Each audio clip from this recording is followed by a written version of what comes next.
Make sure all the debris is away from the AC units.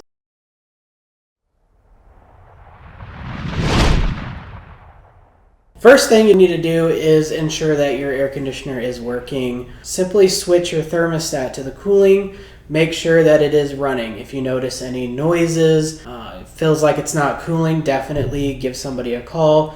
Be sure that you've had your preventative maintenance done. One of the most overlooked things is preventative maintenance. On your outdoor units, make sure all the debris is away from the AC units. I know with fall and winter, we can see all the buildup of dirt, leaves, all the fun stuff. So just make sure they're cleared away from the AC unit. I know we've had a lot of high winds lately.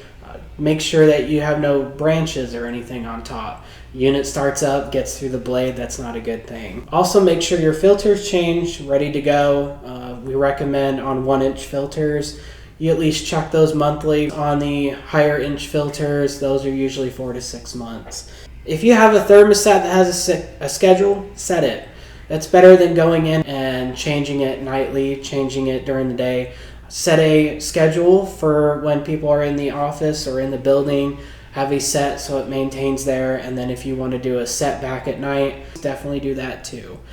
So as we get into the summer months, we all know it's going to get really hot.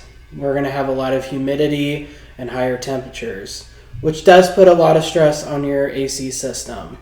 A lot of us think that if we take the thermostat and kick it down to 50, it's going to make it work harder.